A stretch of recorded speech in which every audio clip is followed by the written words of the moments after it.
Je vais maintenant, sans plus attendre, et après vous avoir renouvelé ce mot de bienvenue, passer la parole à Claudie Agnuret.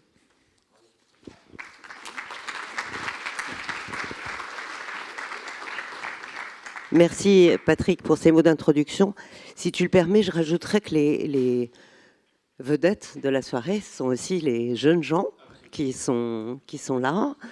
Il y a beaucoup d'étudiants dans la salle et on est vraiment très, très heureux de pouvoir avoir cette interaction justement entre Lionel Suchet et puis vous tous qui allez interpeller avec des questions. On a suivi un petit peu la préparation et c'est tout à fait passionnant. Alors, Lionel, c'est un grand plaisir pour moi de le présenter. Je viens de calculer, on se connaît depuis 45 ans. Wow. Voilà. Parce que Lionel Suchet, il a commencé à travailler au CNES dans le domaine des vols habités. Alors, c'était en 89, justement, et il était responsable sécurité et facteurs humains en accompagnement des missions spatiales. Alors, la première que tu as suivie, c'était Antares, la mission de Michel Tonini, et puis ensuite, c'était notre chef de projet. 2 fois, Lionel Suchet a été mon chef de projet et le chef de projet de Jean-Pierre sur sa mission de longue durée. Et voilà, c'était des moments absolument extraordinaires. Je dirais que Lionel est un ami fidèle et que c'est un grand bonheur que de pouvoir l'accompagner aujourd'hui. C'est très intéressant aussi dans sa carrière parce qu'il a vraiment un spectre d'activités tout à fait formidable, entre autres la mise en place du CADMOS. Moi qui suis physiologiste et qui ai travaillé beaucoup pour le CNES et l'Agence spatiale européenne dans le domaine des sciences du vivant, c'est le lieu à Toulouse qui interagit avec toutes les manips à bord dans le domaine de la physiologie et de la médecine. Et puis il a élargi son panorama en 2004. Il s'attaque aux sciences de l'univers, puis l'ensemble des projets orbitaux, et il devient sous-directeur en charge des projets de sciences, d'observation de la Terre, de télécom et de défense. Alors oui, je rappelle le pédigré de Lionel, quand même, j'ai oublié ça.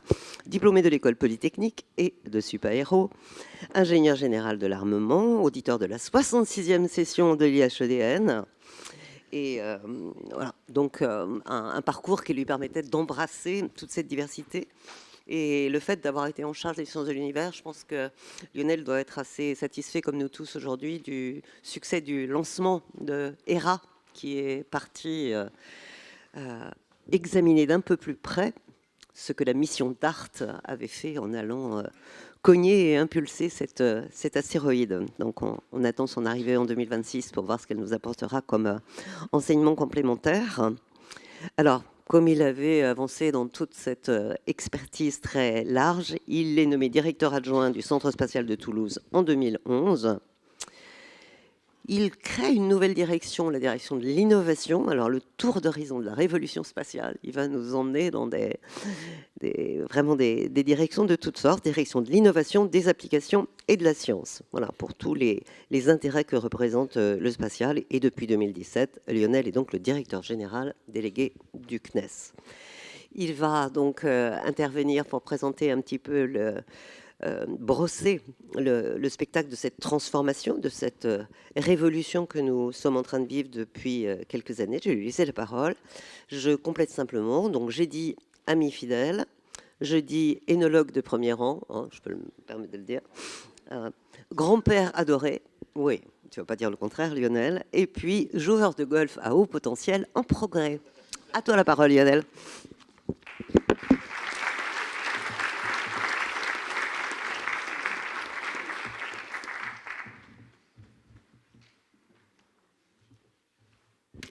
Merci beaucoup, Claudie. C'est un grand honneur pour moi que cette introduction.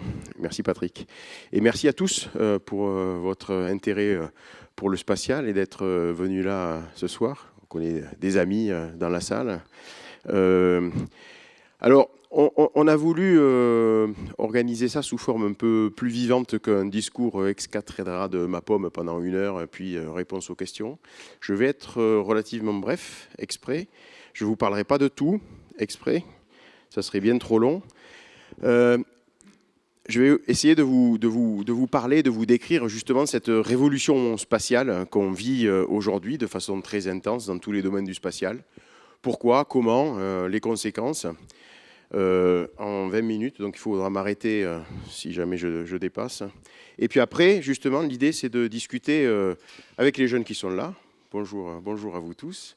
Et merci d'avoir préparé plein de questions pour animer la suite de la soirée. Et puis, évidemment, des questions de la salle ensuite. Et je crois qu'on nous voit aussi à La Rochelle. Et donc, voilà, bonjour à La Rochelle et bonjour à tous. Et une fois de plus, merci pour votre intérêt pour le spatial. Alors, le spatial et la révolution spatiale qu'on vit aujourd'hui, on peut dire que c'est une révolution. En tout cas, c'est une évolution majeure et structurelle du domaine spatial dans toutes ses composantes. Et pour faire bref, je dirais que c'est lié à trois éléments principaux.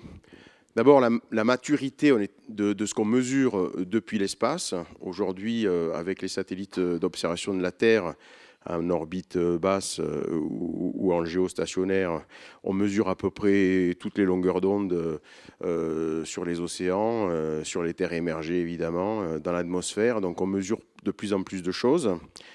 J'y reviendrai. La miniaturisation des technologies, parce qu'aujourd'hui, on sait faire des choses avec des technologies beaucoup plus petites qu'on savait faire ça encore il y a une dizaine d'années. Donc là aussi, il y a une évolution majeure des technologies qui nous aide beaucoup, parce que vous savez que ce qui coûte cher dans le spatial, c'est le lancement à la vitesse qu'il faut pour être en orbite, et ça, c'est lié à la masse. Et si vous avez des objets plus petits qui font la même chose, eh ben, c'est évidemment moins cher, donc plus accessible. Et puis, la principale cause de cette révolution, pour moi, c'est quand même la révolution numérique qui change complètement nos sociétés. Je pense qu'on n'a pas collectivement encore tous bien digéré, bien compris les évolutions que cette révolution numérique nous apporte. Et continuera à nous apporter dans les années qui viennent. Je crois que c'est quelque chose qui est majeur, et ça a touché aussi le spatial. Alors pourquoi ça a touché le spatial? Parce que depuis que le spatial existe, hein, si vous regardez bien, le CNES, on a été créé en 1961, et le spatial a servi deux causes principalement, et ça c'est vrai dans tous les grands pays spatiaux, et toutes les agences spatiales qui se sont créées au début du spatial se sont créées autour de deux piliers. La science, donc la connaissance, la recherche. D'abord connaître l'environnement spatial, c'est quoi ce nouveau monde qu'on a découvert dans les années 60, et puis la connaissance de ce que le spatial peut apporter en regardant le ciel. On a parlé des sciences de l'univers tout à l'heure, en étant en micropesanteur, et ça permet de faire de la science de grande qualité, mais aussi évidemment en regardant la Terre, et pour la première fois, j'ai envie de dire, la Terre comme un objet. On parle beaucoup du spatial aujourd'hui, on pourrait y revenir, comme étant un outil très important de l'étude du changement climatique, et c'est parce qu'on voit une Terre comme un objet. Pour la première fois depuis que l'homme vit sur cette Terre et qu'il a le nez sur la Terre, on a pu prendre du recul et voir la Terre de loin et l'étudier comme un objet. Si on mesure par exemple ce qu'on fait avec les Américains depuis plus de 30 ans, la montée de la hauteur d'eau sur les mers et les océans, qui code directement pour le changement climatique, parce que les deux principales causes, c'est la fonte des calottes glaciaires liées au réchauffement et la dilatation de l'eau liée à son échauffement, donc on code directement pour ça. Eh bien, si on a la tête sur la Terre, on met des marégraphes un peu partout, on met des sondes un peu partout, puis on voit qu'à des endroits, effectivement, ça monte beaucoup, voire énormément. Mais à des endroits, ça descend aussi. On a des endroits de la Terre où l'eau baisse. Et alors, globalement, on n'y comprend pas grand-chose. Et avec le spatial, on moyenne toutes ces données et on a un retour qui est évidemment bien plus précis. Et voilà. Je ne m'étends pas là-dessus, on pourra en reparler. Et donc, on avait des manips scientifiques qui sont menées petit à petit pour la science, et l'autre domaine, c'est la défense. Et évidemment, le spatial est un enjeu de défense et de souveraineté et de tous les pays, et les soviétiques au début et les Américains ont commencé à utiliser aussi le spatial pour observer ce qui se passait partout sur la Terre, parce qu'une des caractéristiques aussi du spatial, c'est que, contrairement à l'aviation ou à d'autres domaines, même si on vole très haut, ben, on ne pouvait pas empêcher un satellite de survoler votre territoire, et donc avec le spatial, vous observez ce qui se passe chez les autres. Et d'ailleurs, les premiers cosmonautes soviétiques qu'on a eu la chance de côtoyer avec Claudie, leur première mission dans les stations spatiales, les Salyut au début, ben, c'était juste de prendre des photos, quoi. Ils montaient là-haut, c'était des espions de l'espace et ils passaient leur temps à prendre des photos des sites secrets des autres puissances du monde, parce que c'était la capacité qu'ils avaient de prendre des photos depuis l'espace. Donc, science et défense. Donc vous voyez que ces deux domaines sont extrêmement étatiques, extrêmement publics. L'effort qu'un pays peut faire sur la science, sur la recherche, c'est éminemment public, c'est une décision politique importante. L'effort qu'un pays fait pour sa défense, sur les dépenses militaires, c'est aussi extrêmement étatique. Ces missions étaient faites aussi très longtemps pour une petite communauté scientifique qui utilisait les données d'un satellite, des fois 2 ou 3. C'est-à-dire qu'on avait des missions qui étaient quelque part mono-utilisateurs.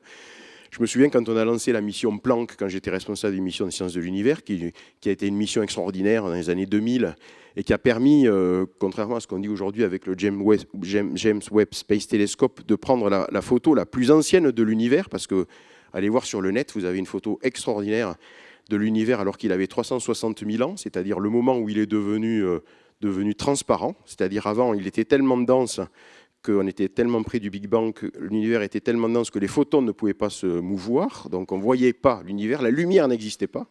Et puis la lumière fut, comme on dit, à 360 000 ans après le Big Bang, et on a cette photo de l'univers quand il devient transparent. Ce qui a permis aux chercheurs de se reposer de nouvelles questions, comme souvent, parce qu'ils ont vu un univers qui était très curieusement hétérogène par rapport à ce qu'ils attendaient de voir. Mais allez voir cette photo, parce que c'est le premier selfie de nous tous, hein. On y est tous sur cette photo, c'est l'univers. Et c'est l'univers quand il avait 360 000 ans. Quand on a lancé Planck, c'était une mission européenne, hein. La France a fait l'instrument principal qui a fait la photo dont je vous parle. Et il y avait un autre instrument qui était italien, donc c'est une manip européenne. Au moment où on a décidé cette manip, il y avait moins de 100 personnes dans le monde qui pouvaient traiter les données de Planck, tous scientifiques confondus. Donc vous voyez, on imaginait les missions, et ça c'est pas il y a 30 ans ou 40 ans, c'était il y a 15 ans, comme étant des missions dédiées à une communauté scientifique. Donc on avait un satellite, une communauté scientifique, les données descendaient au sol, la communauté récupérait ces données, les transformait en résultats scientifiques, publiés, et puis on passait à la mission suivante. Et en fait, petit à petit, à force de mesurer de plus en plus de choses, comme je le disais, sur la Terre, sur les mers, dans l'atmosphère, et avec la révolution numérique, on a pu combiner ces données entre elles, les combiner aussi en masse et les traiter en masse grâce aux capacités numériques, et les intercorréler aussi avec des données in situ, pas que des données spatiales. Donc intercorréler plusieurs missions spatiales, intercorréler avec des données in situ, et en fabriquer des services de ces données, des services qui pouvaient aider. Alors on a beaucoup parlé de l'agriculture, hein, comment minimiser les intrants en regardant l'état des cultures depuis l'espace, mais la pêche, la sécurité, évidemment le climat, on en a parlé, l'aménagement du territoire. On a aussi, voilà, on peut mesurer l'étendue des villes, et non seulement l'étendue, mais comme on fait du 3D, on peut voir les villes pousser en hauteur, notamment en Asie. Les villes, elles ne s'étendent pas trop, mais elles poussent en hauteur. On peut voir les volumes des villes. La mobilité, évidemment, avec un autre domaine du spatial qui n'est pas l'observation cette fois-ci, mais qui est les systèmes de positionnement depuis l'espace, mobilité sur la Terre, sur la mer et dans les airs. Aujourd'hui, on sait positionner à quelques centimètres près un objet partout sur le globe, donc c'est évidemment extraordinaire pour tout un tas d'applications que vous pouvez imaginer. L'Internet des objets. On a lancé une constellation il y a peu de temps avec des petits balises. La plus petite fait 1,5 g. On peut suivre des oiseaux, mais on peut suivre tout un tas de choses que vous pouvez imaginer depuis l'espace en récupérant des données de ces balises-là. Donc pour les assurances, c'est très intéressant pour positionner des bateaux, par exemple, qui se font pirater et où les pirates, quand ils attrapent un bateau, ils commencent à casser tout ce qui permet d'émettre sa position, puis la mettre dans une crique et puis ils le vident. Avec ces petites balises-là, vous pouvez en mettre 10, 50, 100, 150 sur un bateau. C'est impossible à détecter, donc vous positionnez votre bateau et ça change complètement la donne. Donc on est passé d'un monde, quelque part, qui était d'une économie fermée, étatique, pilotée par des gouvernements, avec donc très peu d'acteurs et très peu de pays aussi maîtrisant ces capacités, à une économie ouverte où on a plein de services qui sont possibles grâce aux données spatiales et au traitement des données spatiales, et donc avec des gens qui se disent il y a du business à faire, s'il y a des services à vendre, je vais me mettre à vendre du service et je vais faire du business. Et donc là, on passe dans un monde d'une économie ouverte. Alors au début, ces gens-là, ils disent je vais récupérer les données qui existent et qui sont en libre service. Et il y en a beaucoup, beaucoup. On ne s'imagine pas, mais il y a beaucoup de données qui sont en libre service. Copernicus, par exemple. Et puis je vais transformer ces données en service. Et puis après, les gens se disent s'il y a de l'appétence et s'il y a vraiment du business à faire, je vais pouvoir développer des satellites, voire des constellations, pour être maître des données que je vais mesurer pour faire les services. Et puis d'autres disent, s'il y a du business pour lancer des satellites, moi je vais faire des micro-lanceurs ou des petits lanceurs pour lancer des satellites. Et donc on a tout un tas de nouveaux entrants qui sont arrivés dans le spatial ces dernières années. Pour vous donner juste un exemple parlant, il y a l'année dernière ou l'année d'avant, je ne sais plus, dans la direction qui aide les nouveaux entrants, de l'innovation dont a parlé Claudie, on a eu une création de start-up par semaine dans le spatial. On avait l'habitude, il y a 10 ans, on travaillait avec une dizaine d'acteurs, j'exagère peut-être un peu, une trentaine d'acteurs en France. On avait une start-up par semaine, il y a 2 ans, qui s'est créée pour le spatial. Alors ça change tout, ça change tout, et c'est vraiment une révolution. Alors, qu'est-ce que ça a créé tout ça, et quelles sont les conséquences secondaires? La première conséquence, c'est que de par cette évolution, de par la révolution numérique, on a un spatial qui rend du service à toutes les activités économiques. Et finalement, je vous en ai cité quelques-unes. On a pu citer le BTP aussi. Le BTP, c'est un bon exemple. Aujourd'hui, dans le chantier du Grand Paris, on est obligé de suivre l'évolution des bâtiments qu'on fait, parce que comme c'est un gruyère dessous, il faut savoir réagir vite si le bâtiment commence à s'enfoncer un peu. Ça, aujourd'hui, c'est suivi par satellite, parce qu'avec de l'interférométrie en bande Ka, on positionne n'importe quelle pièce métallique à quelques millimètres près, et on voit notamment on ne les positionne pas, mais on voit les écarts de positionnement avec une précision millimétrique. Et donc, on a un service qui permet de suivre ça avec des données spatiales. Et ce n'est pas parce qu'un satellite, ça coûte moins cher qu'un gyrothéodolite. Évidemment qu'un gyrothéodolite qui vous permet de faire ça de façon classique dans le BTP, ça coûte moins cher qu'un satellite. Sauf que les satellites, ils sont déjà là-haut. Ils sont déjà là-haut pour d'autres raisons, pour des raisons scientifiques notamment, ce dont je parle. Et donc, les données, elles existent. Et donc, il suffit de les capter, de les récupérer et de les transformer en services. Donc, des startups se sont mis à développer ces services. Et puis, comme je vous dis, d'autres à développer des systèmes spatiaux, de l'infrastructure et des lanceurs. Alors, les conséquences, c'est qu'on a de nouveaux acteurs, très nombreux et très variés. Et donc, il faut faire croître cet écosystème. On a, et c'est aussi une conséquence de ça, une compétition exacerbée au niveau national entre ces acteurs qui proposent des services, mais aussi au niveau européen, et je crois qu'on y reviendra. C'est une difficulté qu'on a aujourd'hui en Europe, c'est de voir qu'on a une multiplicité d'acteurs et des pays, parce que le spatial devient de plus en plus stratégique, pas seulement pour la défense, mais aussi pour des raisons économiques, comme je vous l'ai dit, qui veulent se doter de capacités en propre. Et donc, si on ne fait pas attention, on peut être assez rapidement amené à dupliquer des compétences au niveau européen entre les différents pays. Et puis, une compétition exacerbée, évidemment, au niveau international. C'est là où je reviens sur mon histoire européenne, c'est que si on duplique en Europe, ça revient à comparer chacun des pays européens, comme la France, l'Italie, l'Allemagne, typiquement, aux États-Unis, à la Chine, à l'Inde, évidemment. qu'on ne va pas peser bien lourd. Donc ça change beaucoup de choses au niveau de la compétition qui est exacerbée. La militarisation du spatial, ce n'est pas lié qu'à ça, c'est lié aussi aux capacités grandissantes du spatial et de ce qu'on peut faire avec du spatial. Mais comme ça devient de plus en plus stratégique, eh ben, les gens se disent, bon, ben, j'ai des assets spatiaux là-haut pour ma défense, mais quelqu'un peut agresser ces moyens spatiaux, il faut que je puisse me défendre, voire il faut que je puisse riposter si jamais je suis attaqué, parce que sinon je ne suis pas crédible. Et donc on a une militarisation du spatial qui est grandissante.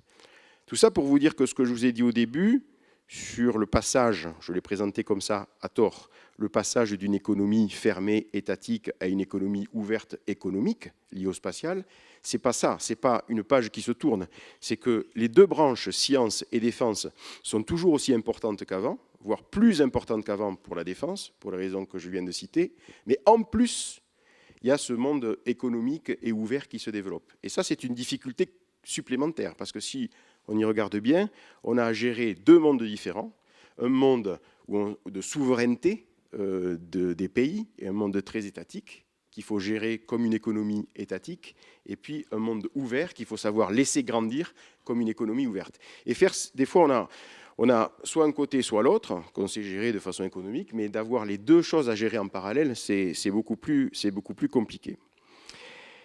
Et puis, ça induit quoi? Ça aussi, tout ça, ça induit une montée en flèche du nombre des satellites dans l'espace, parce qu'on n'est pas les seuls en France ou en Europe, évidemment, comme je vous l'ai dit, à vivre cette révolution.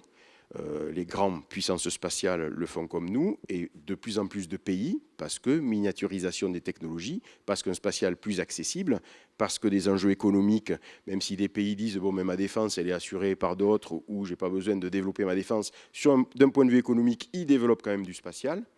Eh bien, il y a quelques années, on avait 2000 satellites actifs dans l'espace. On a passé les 10 000 aujourd'hui, et on y reviendra, je crois, des gens qui nous promettent des méga constellations à 40 000 satellites. Donc on a une explosion du nombre de satellites dans l'espace, ce qui pose un problème vis-à-vis de l'environnement des orbites et de la capacité à maintenir cette croissance, cette activité. Et si on n'y fait pas attention là aussi, on risque à trop vouloir en faire, de plus pouvoir assurer de l'activité spatiale, avec le problème des débris spatiaux dont on reparlera, parce que j'ai vu qu'il y avait quelques questions là-dessus. Alors, ça, c'est les conséquences au niveau du monde spatial. Très concrètement, les conséquences pour le CNES, eh bien, ces nouveaux entrants, ces start-up dont je vous parlais qui toquent à la porte du CNES, on pourrait dire, ben, nous, on sert la science, on sert la défense, et puis après, débrouillez-vous. Non, on est l'agence nationale française, on se doit d'aider, et c'est ce qu'on a fait depuis la création du CNES, d'aider au développement de l'écosystème spatial au sens large. Et donc, ça comprend ces nouveaux entrants. Alors, comment on fait pour les aider? Sachant que ces nouveaux entrants, ils ont parfois de très bonnes idées avec de vraies bonnes solutions, parfois de très bonnes idées du marché avec de vraies mauvaises solutions qui ne marchent pas, et puis parfois juste l'idée de récupérer des subventions et puis de revendre la boîte après, sachant que ça ne marchera jamais, mais que ce n'est pas leur problème. On a tout ça.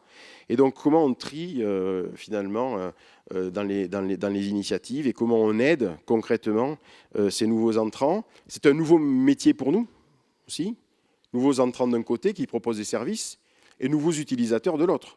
Comme je vous disais, depuis qu'on a été créé, on travaille avec des scientifiques qu'on connaît par cœur, parce que quelque part, c'est le CNES au début qui a créé les laboratoires scientifiques spatiaux.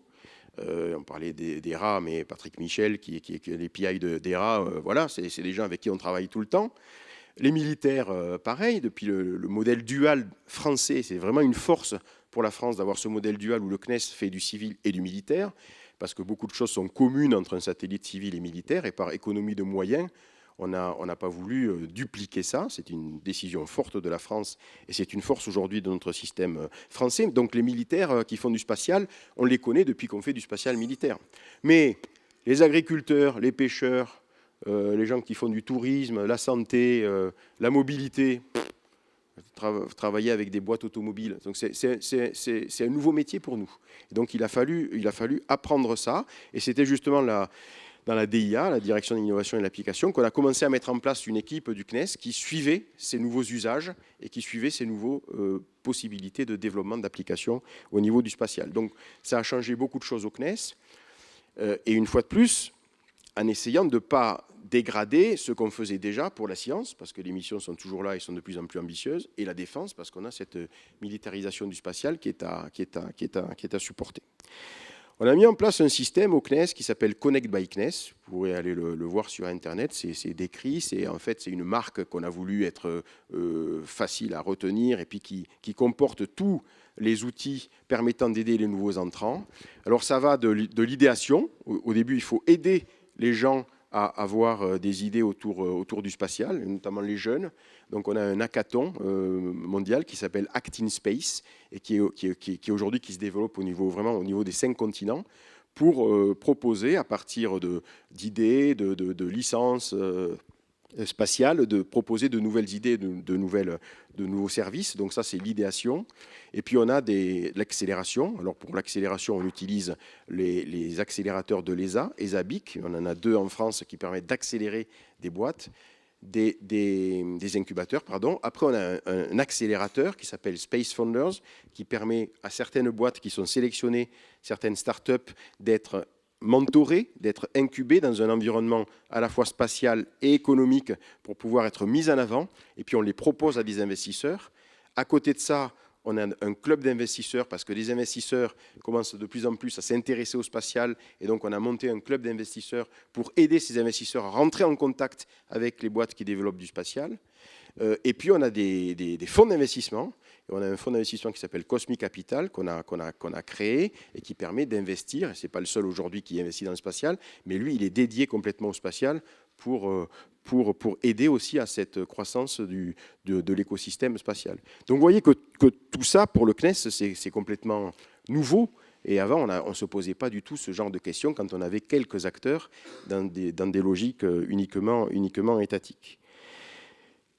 Ce que ça a changé pour nous aussi, c'est la nécessité, et alors là, je pense, j'en suis profondément convaincu, et je pense qu'on ne fait pas assez, c'est la sensibilisation des nouveaux utilisateurs potentiels du spatial. Chaque fois qu'on discute avec des utilisateurs de leur métier, pas du spatial, pas pour leur faire des grandes leçons sur le spatial, mais de leur métier, c'est quoi vos problèmes, c'est quoi que vous aimeriez pouvoir traiter. En général, c'est eux qui viennent nous voir pour un problème parfois mal posé, mais pour un problème bien particulier. Et en tirant le fil de leur métier, on se rend compte que le spatial permet de faire plein de choses. Et eux-mêmes n'y avaient même pas pensé, ou pensaient que c'était complètement impossible.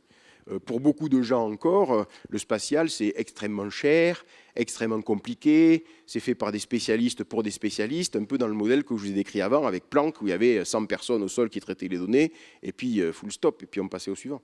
Aujourd'hui, on utilise tous des dizaines de satellites tous les jours, sans le savoir, et quand on travaille avec un métier, on se rend compte qu'il y a plein d'utilisations possibles. Je vous donne juste un exemple. La SNCF est venue nous voir pour positionner le train sur les rails, pour avoir un système de positionnement. Ça, c'était assez clair qu'on positionne des avions, on positionne des voitures, on a tous un GPS, donc les gens ont dit, la SNCF, comme il y a une évolution importante là aussi de tout ce qui est positionnement des trains en Europe, aujourd'hui, le positionnement des trains, c'est quelque chose qui existe depuis que les trains existent, donc depuis plus de 100 ans. Et c'est en fait la voie qui sait qu'elle a un train sur le dos, si j'ose dire, et qui communique cette information. Mais le train lui-même, il ne sait pas où il est, il n'a pas d'information directe. Si on veut densifier le trafic sur certaines voies, il est bon d'utiliser des systèmes GPS pour positionner le train. Bon, bref. Sauf que par rapport à l'avion, typiquement, le train il passe dans des tunnels, enfin c'est un peu plus compliqué, donc voilà, ils étaient venus nous voir pour ça. Et puis en discutant avec eux, ils nous ont dit, vous savez, on s'est rendu compte qu'un de leurs problèmes, c'était les glissements de terrain. Et il y avait eu un accident ferroviaire justement juste avant. Et les terrains qui sont un peu meubles avec des rails qui bougent un tout petit peu, c'était un vrai problème pour eux. Et donc ils avaient un souci de surveillance des voies ferrées pour voir si ça bougeait ou si ça ne bougeait pas. Mais comme je vous l'ai dit tout à l'heure, avec de l'interférométrie bande K depuis l'espace, on voit au niveau millimétrique des changements de position. Et donc ça, on sait le faire depuis l'espace. Mais jamais les gens de la SNCF s'imaginaient qu'on pouvait mesurer ça depuis l'espace. Puis on s'est rendu compte aussi qu'ils avaient un souci d'élagage tout bêtement des voies. Et il y a des gens avec des draisines, alors ils font ça maintenant de plus en plus avec des drones, qui permettent, qui vérifient, qui arpentent les voies et qui regardent quand est-ce qu'il faut élaguer, quand est-ce qu'on a des arbres qui risquent de gêner les trains. Ben là aussi, avec aujourd'hui l'imagerie spatiale, la précision qu'on a et l'intelligence derrière qu'on peut y mettre, eh ben on sait dégrossir ce problème et mettre des alertes aux endroits où ça doit être élagué. Mais ça aussi, donc tout ça pour vous dire que dans tous les domaines, on prendrait n'importe quel métier que vous avez tous ici, on pourrait travailler sur le sujet et on verrait que le spatial permet de faire des choses. Et ça, c'est un travail qu'on ne fait pas assez parce qu'évidemment, on ne va pas arpenter les rues, prêcher la bonne parole, etc. Mais donc en général, c'est plutôt les gens qui viennent nous voir. Mais je suis sûr qu'il y a un potentiel là qui est inutilisé et qui est très important. Préparer nos sociétés au spatial. Alors on a des juristes là, on a des ingénieurs. Évidemment, c'est très, très important parce que si on dit que demain le spatial sera un différenciateur de nos sociétés, il y aura les sociétés qui maîtriseront le domaine spatial et qui pourront en tirer plein de bénéfices. Il faut que les citoyens, quel que soit leur métier du coup, puissent comprendre le spatial, puissent savoir qu'est-ce que c'est, ne pas en avoir peur et l'utiliser. Et ça aussi, c'est un travail que nous, en tant qu'agence spatiale, on se devrait de faire. On travaille beaucoup à l'éducation et à la formation des ingénieurs qui feront demain le spatial, mais tous les utilisateurs du spatial, c'est-à-dire tout le monde, dans les écoles aujourd'hui, on enseigne peu le spatial. Donc ça, c'est quelque chose aussi qui doit être travaillé et on a un rôle forcément là-dessus. Et puis, notre rôle important d'une agence comme le CNES, c'est la régulation. Vous savez qu'on a été un des premiers pays au monde à avoir une loi sur les opérations spatiales pour protéger l'environnement spatial par rapport au problème des débris que je citais tout à l'heure, mais aussi pour protéger la Terre, parce que ces débris, un jour, ils rentrent, et puis il y a malheureusement quelques éléments qui arrivent jusqu'au sol. Alors même si 70% est couvert par de l'océan et des mers, il y a des terres émergées, même si la terre émergée, il n'y a que quelques pourcents qui sont habités, le risque il est non nul et donc on a une loi qui protège l'environnement spatial avec certaines règles et puis les retombées de débris spatiaux pour protéger la planète. Cette régulation, ces règles, alors les juristes on va pas en parler, elles doivent forcément évoluer avec la multiplication des satellites. Quand on avait 1000 à 2000 satellites qui tournaient autour de la Terre, avec déjà quelques débris, puisque les débris ils ont été créés dès qu'on a lancé le premier satellite, en fait. Mais c'était quelques débris. Aujourd'hui, on est à un degré au-dessus. Hein. On a grosso modo 30 000 débris de plus de 10 cm qui sont suivis depuis le sol. On a 1 million de débris de plus d'1 cm. 30 000, c'est plus de 10 cm, 1 million de débris de plus d'1 cm, et puis 200 millions de débris estimés de plus d'1 millimètre. Donc, on a un environnement qui se complexifie, avec les méga-constellations, qui vont créer encore des problèmes supplémentaires. Eh bien, on a à faire évoluer ces règles, ces régulations, et à le travailler et à les étendre, pas simplement les avoir au niveau français, mais les étendre, si possible, le plus possible, c'est-à-dire au niveau mondial, en passant par l'Europe. Donc on travaille aujourd'hui à une European Space Law qui devrait permettre donc d'étendre cette régulation. Et ça, c'est un rôle d'agence aussi. Donc vous voyez, on a de plus en plus de choses à faire, diverses et variées. La politique industrielle aussi. La politique industrielle, elle évolue forcément. Quand il y a quelques années encore, on avait 2 champions par grande catégorie de spatial à développer, on était là pour maintenir cette compétence auprès de ces 2 champions, les garder au bon niveau de compétence, et on ne se posait pas la question de qui il fallait soutenir. C'était forcément ces 2-là. On en avait 2 parce qu'il fallait un peu de résilience. Parfois, on n'en avait qu'un seul, on était inquiet, mais il n'y en avait pas beaucoup. Quand vous avez aujourd'hui des dizaines de boîtes qui viennent vous dire « moi, je sais faire ça, moi, je veux faire ça, moi, je veux me développer là-dessus », des moteurs électriques, par exemple, des propulsions électriques pour des nanosatellites. On en a aujourd'hui 5-6 sociétés en France qui font ça. Lesquelles on soutient? On soutient tout le monde, on soutient personne. Et là, on a l'ambiguïté des deux économies qui coexistent, c'est-à-dire l'économie étatique, souveraineté, et l'économie libre, ouverte du marché. On pourrait dire, on va soutenir tout le monde un petit peu, ou on va soutenir personne, et puis le marché décidera qui est le meilleur, et puis finalement, au final, il restera le meilleur. Ça, c'est une façon de voir ça dans une logique d'économie ouverte. Mais si ce raisonnement vous conduit à ce que tout le monde disparaît, parce que finalement, celui qui gagne, c'est un Chinois ou un Américain, ou voilà, vous n'avez plus de capacité, de souveraineté de faire ce produit-là en France. Est-ce que c'est un problème? Ou en Europe? Est-ce que c'est un problème? Est-ce que ça ne l'est pas?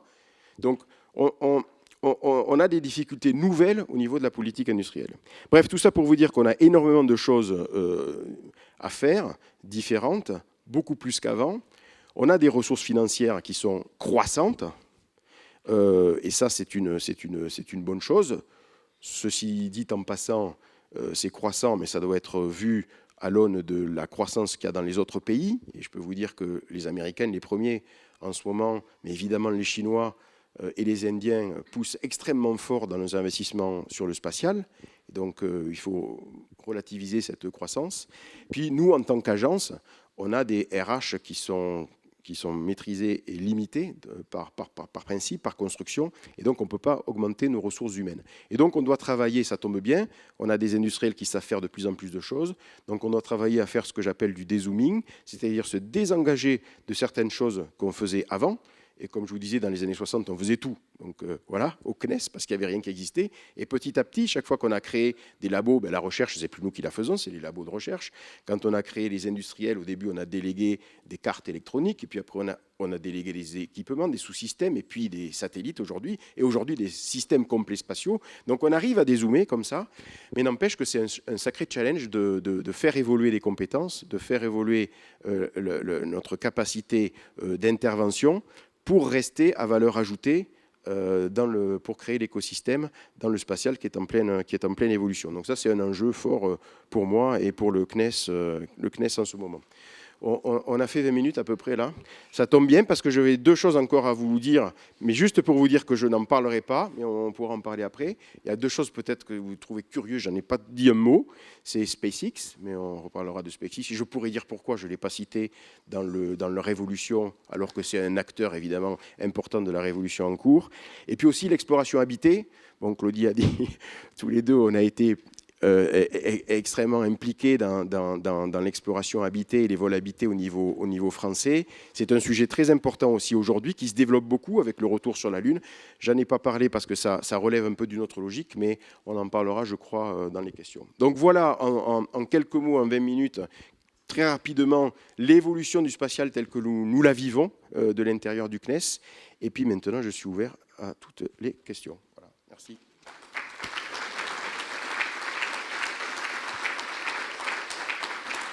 Alors, bon, au vu de l'heure, je vais peut-être fusionner plusieurs questions, du coup, j'imagine. Bon, voilà. Non, c'était pas grave du tout. C'était très intéressant. Donc, on a parlé de beaucoup de choses, et notamment, surtout à la fin, de tout ce qui est méga-projet. Alors, je vais me permettre de fusionner plusieurs questions. Mais donc, avec tous ces méga-projets, comment est-ce que la France ou l'Europe peuvent encore avoir une voix qui pèse suffisamment sur la scène internationale pour définir de nouvelles normes ou un nouveau modèle spatial qui ne soutiendrait pas forcément tous ces méga-projets, mais de faire peser à l'international une autre vision du spatial? Alors effectivement, on a parlé des méga-constellations, donc Elon Musk, pour ne pas le citer, donc, et Starlink prévoit une méga-constellation à 40 000 satellites, hein, donc c'est quand même pas rien. Les Chinois lui emboîtent le pas, ils prévoient aussi de faire l'équivalent, peut-être juste pour montrer qu'ils sont capables aussi de le faire. Et nous, en Europe, on a parlé rapidement tout à l'heure de l'initiative Iris Square, qui est une constellation de télécommunications européenne, pour lesquelles on va avoir 300 satellites à peu près. Hein. Donc ça n'a rien à voir, mais ce n'est pas parce qu'elle sera 100 fois moins puissante. On va répondre aux besoins à la fois institutionnels et commerciaux des télécommunications pour l'Europe dans le monde entier. Alors, c'est qu'on a effectivement une culture différente, je crois. on développe les choses de façon différente. Je pense que les Américains, si on parlait de Starlink, aussi des lanceurs, hein, puisqu'on pourrait parler de SpaceX et de ces lanceurs, ils sont quand même dans une logique forte de space dominance, hein, de conquête du monde quelque part. Dans leur imaginaire, c'est la conquête de l'espace, c'est la suite de la conquête de l'Ouest quelque part, et c'est ce qui les a construits, les Américains.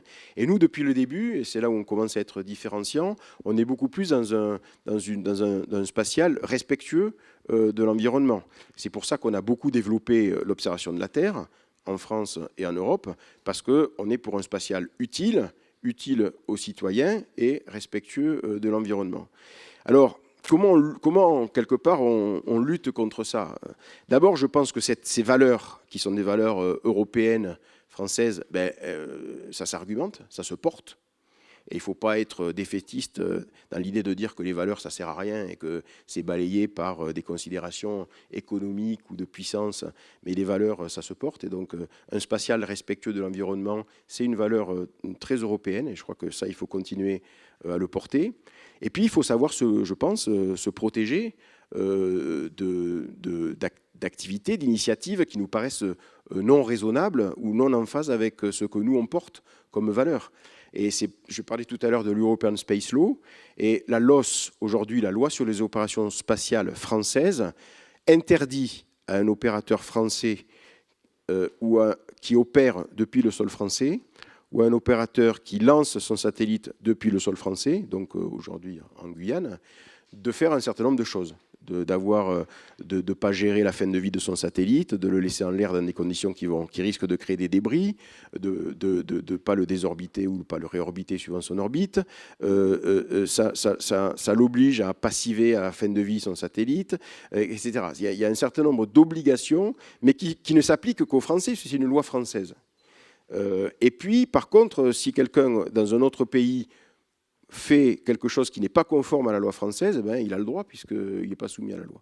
Dans l'European Space Law, on essaie de faire évoluer ça pour se protéger déjà d'une application sur notre territoire de quelque chose qui nous semble pas réaliste ou pas conforme à nos règles. C'est-à-dire typiquement, pour être très précis, un Starlink, si effectivement une constellation de 40 000 satellites, ça nous semble, d'après nos règles, hors la loi, il faut qu'on puisse interdire à Starlink de faire du business en Europe.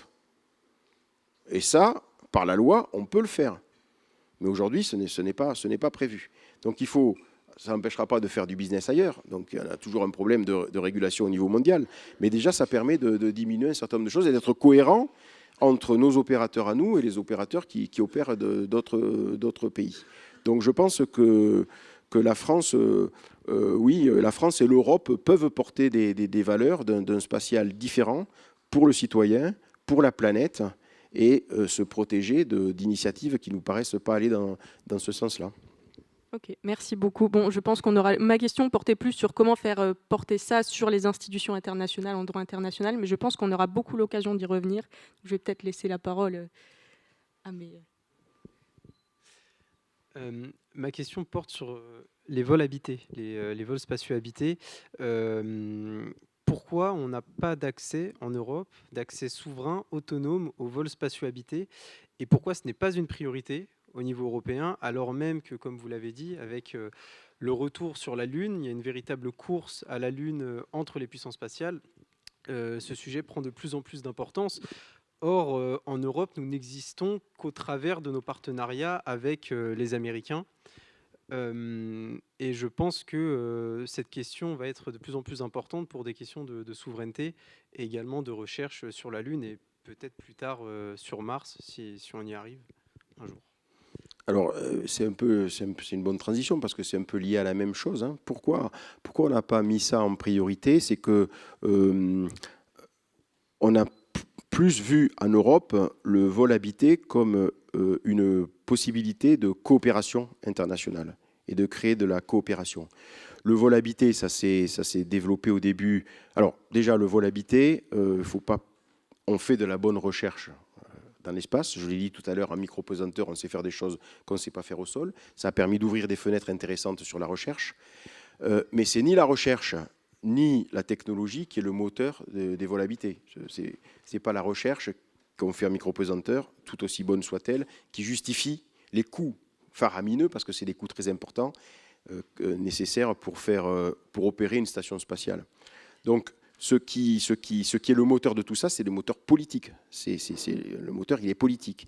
Et au début, dans les années 60, on a bien une course politique entre les États-Unis et l'Union soviétique à l'époque pour faire, et le vol habité est lié à cette course. Puis on a eu la course à la Lune, gagnée par les Américains, après les stations spatiales, la navette américaine, etc. Tout ça était... Et puis, quand on a créé l'ISS, on a changé de paradigme, c'est-à-dire que l'ISS a été vu comme un gros objet, un grand projet mondial de coopération internationale. Et c'est deux façons de voir le vol habité. On revient aujourd'hui dans une logique de course entre la Russie, la Chine, les États-Unis avec Artemis, le retour sur la Lune, etc. Donc pourquoi on n'a pas mis ça en priorité? C'est parce que on est, une fois de plus dans une logique d'espace utile pour le citoyen, d'espace respectueux de l'environnement. Si on parlait tourisme spatial, nous, au CNES, on a décidé de ne pas supporter le tourisme spatial, sauf en ballon, par exemple. On parlait des ballons tout à l'heure. En ballon, on peut faire du tourisme spatial respectueux de l'environnement, mais pas le reste. Et ça, c'est nos valeurs. C'est nos valeurs qui ont fait qu'on n'a pas mis ça en priorité. Alors, il y a des choses qui évoluent beaucoup en ce moment. C'est le retour sur la Lune, après Mars. Et là, pour la première fois, on arrive à avoir d'autres logiques. C'est quand même des logiques d'appropriation de territoire, hein, parce qu'on le veuille ou non, quand on aura une base lunaire, eh ben, on ne pourra pas venir s'en approcher ou venir faire la même chose juste à l'endroit où on est. Donc on s'approprie bien le territoire. Et donc, là, la question, elle est une fois de plus éminemment politique. Est-ce que l'Europe veut faire partie des puissances qui travailleront sur la Lune et qui donc décideront des règles qui seront appliquées à ceux qui seront sur la Lune, puis sur Mars demain, ou pas? Et on pourrait dire, on les laisse faire, on pourrait dire, il faut qu'on y soit. Une grande puissance mondiale comme se veut l'Europe, mon avis, c'est qu'il faut qu'elle y soit, pour juste discuter de ces règles, voire les amender, les rendre plus humaines quelque part, si on trouve qu'elles ne le sont pas, enfin, en faire partie. Et ça, c'est une nouvelle question qui se pose aujourd'hui, qui ne se posait pas avant. Il y a un autre intérêt des vols habités, par rapport à ce que je vous ai expliqué sur le développement économique du spatial. Je vous ai expliqué toute une famille de développement économique du spatial. C'est ce qui permet de faire des nouvelles applications avec les données spatiales d'observation de la Terre. Il y a un autre domaine qui est, à mon avis, qui est avec beaucoup de potentialité, c'est la capacité qu'on a, grâce au vol habité, puisqu'il s'agit de faire vivre des femmes et des hommes et travailler des femmes et des hommes dans un environnement très hostile. Malheureusement, dans le monde aujourd'hui, sur la Terre, on a de plus en plus d'environnements hostiles. C'est donc de faire des liens entre des applications ou des activités terrestres et des boîtes qui ont des domaines économiques qui sont très puissants, plus puissants que le spatial, bien plus puissants que le spatial, et de les projeter dans l'espace. C'est-à-dire que les gens qui travaillent sur la nutrition, les gens qui travaillent sur la santé, les gens qui travaillent sur la construction, les gens qui travaillent sur la mobilité, mais je parle là Renault, je parle Bouygues, je parle... voilà. Ces gens-là, demain, quand on sera sur des bases lunaires après martiennes, on aura besoin d'eux dans le spatial. Donc créer ces liens entre du spatial et du non spatial, c'est une force importante au niveau développement économique aussi du vol habité. Pas parce que ces gens-là ils vont faire des pleines d'argent sur la surface lunaire, mais parce que se projeter dans le spatial, c'est un élément très important pour eux de développement de nouvelles technologies et de motivation aussi de leurs employés. Donc élimination des déchets.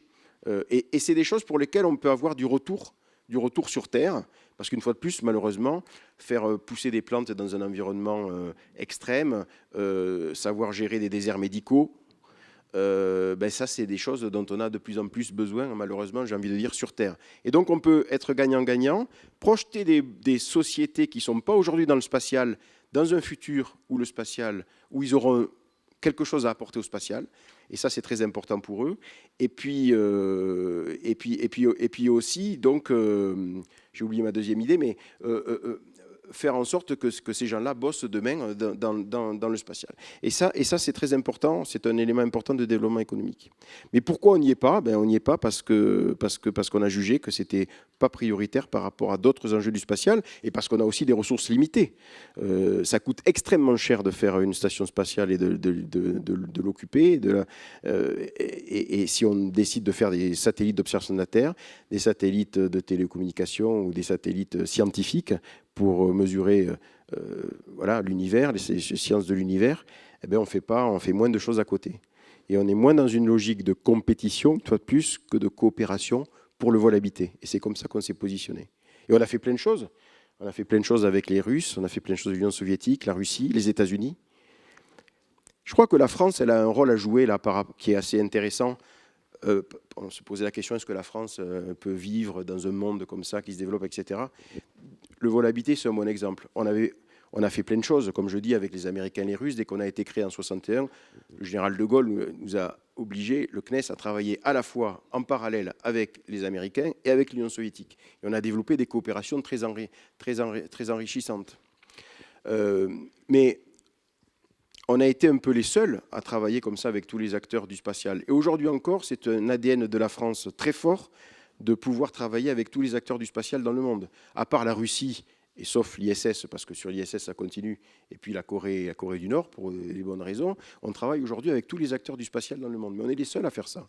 Et même si on a fait des choses très intéressantes sur le vol habité, moi je me souviens dans les années 90, avoir eu en stage au CADMOS à Toulouse, dont on parlait tout à l'heure, un astronaute américain qui venait à notre contact savoir comment on arrivait à travailler avec les Ruskov, quoi.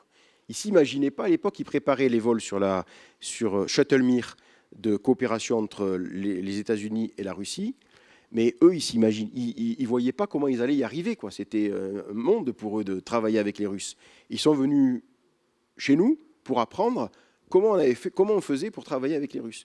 Donc on a un positionnement là, de la France qui est un particulier en coopération internationale et qui est intéressant pour la suite. Et donc on peut faire valoir nos valeurs via ce positionnement, je pense. Merci pour votre discours.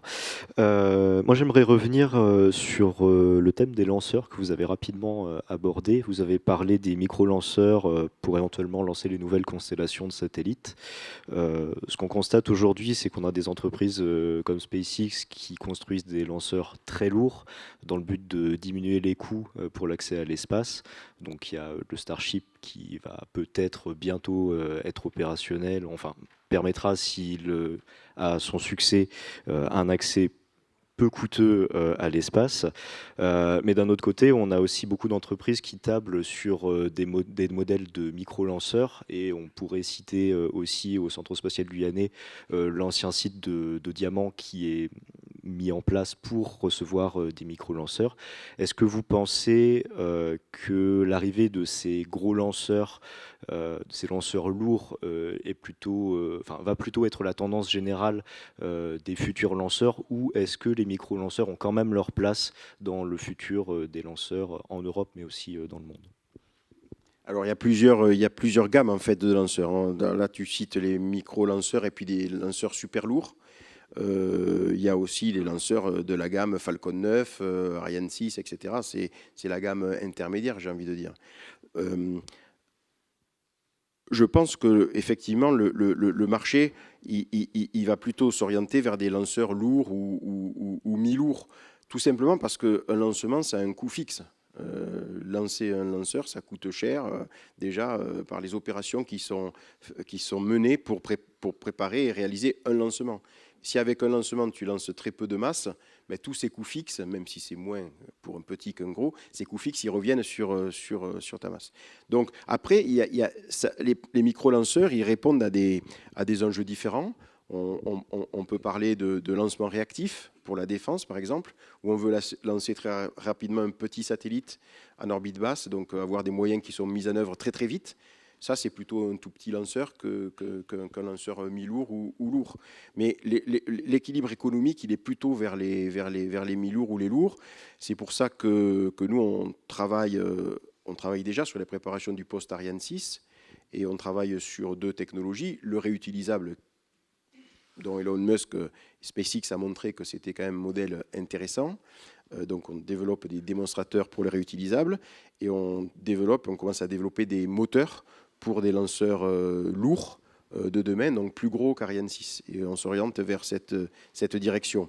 Mais les petits, les micro-lanceurs, comme tu l'as dit, on les aide aussi. Dans la logique que je disais tout à l'heure, c'est-à-dire on a deux marchés, tu vois, les moyens lourds et les lourds, c'est peut-être plutôt pour aussi, en tout cas, on en aura besoin pour des raisons institutionnelles et notre autonomie d'accès à l'espace. On est persuadé en France, je le dis en passant, que l'autonomie d'accès à l'espace, c'est absolument nécessaire pour toute politique spatiale. On ne peut pas avoir de politique spatiale si on n'a pas une autonomie d'accès à l'espace. Et même si on a des bons alliés partout sur la planète qui ont des lanceurs, qui sont prêts à nous lancer le jour où on a vraiment un problème, eh ben, il faut avoir son accès à l'espace pour être autonome. Donc ça, c'est très important. Et ça, c'est plutôt des lanceurs type Ariane 6 et puis la suite, donc plutôt des mots. Mais les petits lanceurs, quand on a eu des startups qui sont venus nous voir pour nous dire, nous, on veut développer notre petit lanceur, là aussi, qu'est-ce qu'on faisait? On disait, non, le modèle institutionnel, c'est plutôt des gros lanceurs, donc on ne vous soutient pas. Où on étudie d'abord le modèle économique. On n'est pas bien branché, nous, on n'est pas bien câblé, nous, au CNES, pour étudier les modèles économiques de demain. Il faut laisser, dans la logique de l'économie ouverte dont je parlais, des boîtes qui ont envie de le faire, de pouvoir le faire. Donc on a dit, allez-y, allons-y, et puis on va vous aider. Donc on a soutenu ces petites boîtes, ces startups, par de la R&D. Et effectivement, on leur prépare à Kourou un pas de tir très simplifié par rapport au gros pas de tir pour Ariane 6 ou autre, pour qu'ils puissent lancer depuis Kourou. Qu'est-ce que deviendra leur boîte? Que deviendra le modèle économique? Le futur le dira. En tout cas, ils développent des technos et des méthodes de travail qui serviront aux lanceurs de demain. Est-ce que ce sera eux dans leur boîte qui le développeront? Peut-être. Est-ce que ce sera eux qui travailleront avec une autre boîte plus grosse qui les englobera demain pour tirer parti de ce qu'ils ont fait? Peut-être aussi. On ne sait pas. Mais nous, notre boulot, c'est de laisser ces possibles, de laisser ces possibles se développer. Et c'est ce qu'on fait sur les micro-lanceurs.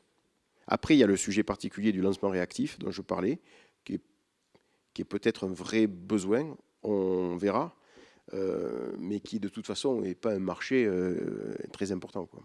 Donc pour la défense, ce serait pertinent de garder des micro-lanceurs, enfin les micro-lanceurs seraient adaptés pour ce domaine. Peut-être.